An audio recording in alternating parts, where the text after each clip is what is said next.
Hey guys, Jared from Southern Homesteads here.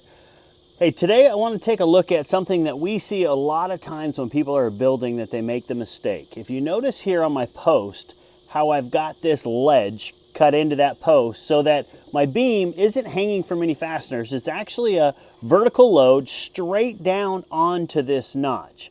A lot of times what we'll see is people have just taken a beam and they've screwed it to the outside of the beam. And not only is that not code most places, at the end of the day, you're asking for failure. And the reason I say that is we never want to trust fasteners to hold a vertical load. So by cutting this notch in, it gives us the opportunity to transfer that load directly through the post. Now we do have a couple of timber locks in here to fasten this to the beam, but I'm not trusting those to hold any weight. All we are is using that to attach these two pieces together. All of the weight is held directly on top of this ledge and transferred down to our footer. So let's go through. We're going to walk you through how you cut one of these and hopefully end that mystery for you. These are 6x6s, which is what we've used for post here.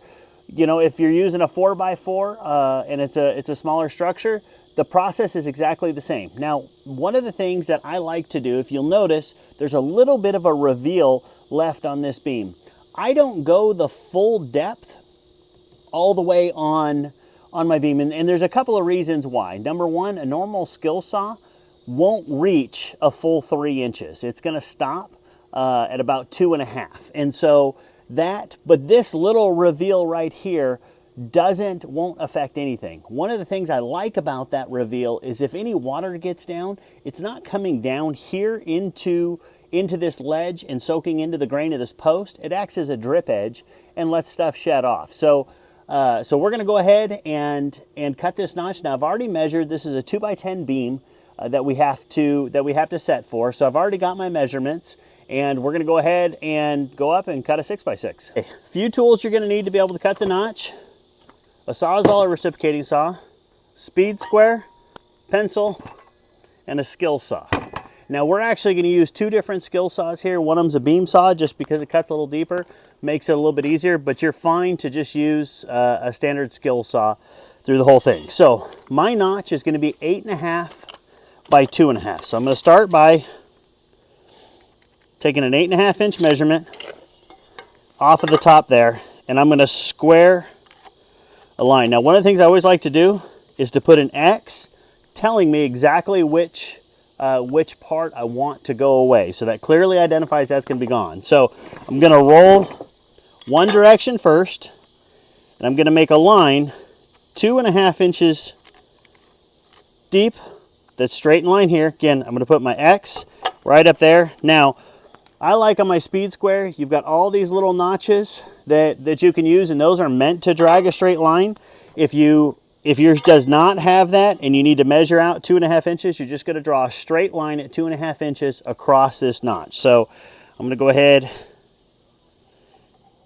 hit mine. Oops.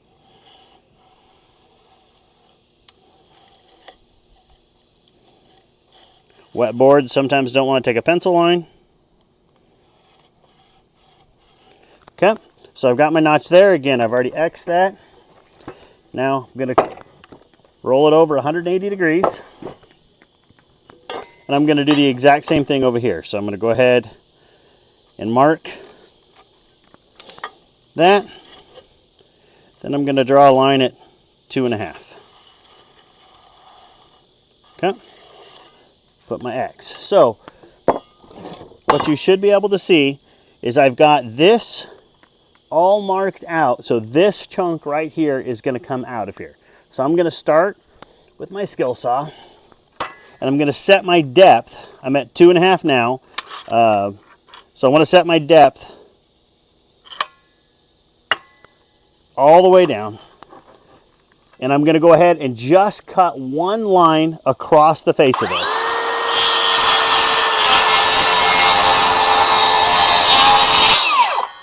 Now, if you're not super comfortable using a skill saw and you haven't done it a lot, you can absolutely take your speed square, line up with where you need to go, hold your speed square here as a fence, and push it through. Now, Again, I'm going to go ahead and use a little bit bigger saw to cut these next ones. But we're just going to go ahead, we're going to cut down both sides. So I'm going to, this side line here, I'm going to go ahead and cut with the grain all the way down it.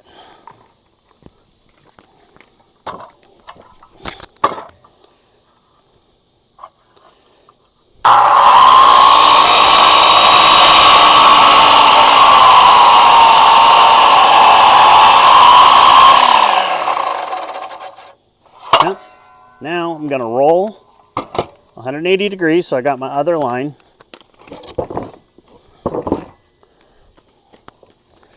And I'm going to do the exact same thing.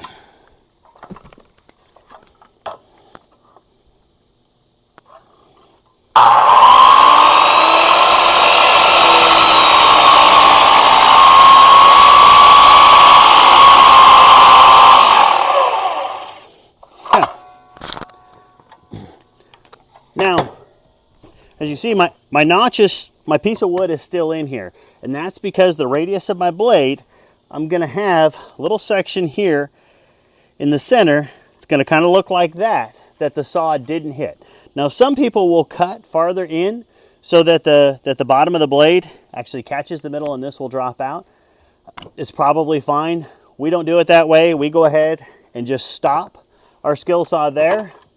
Take our reciprocating saw, we're going to slide it in between the two and just cut it out.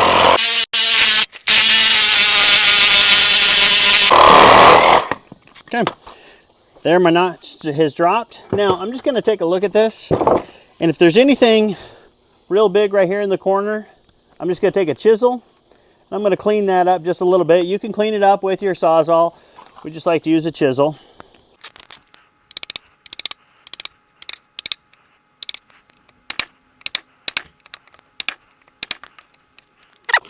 This notch is done.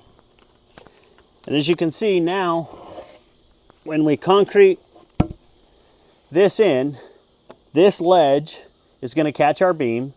This will attach and it will transfer that load vertically straight from the beam, straight onto this, straight to our footing. We're not trusting any fasteners to have to hold this in place.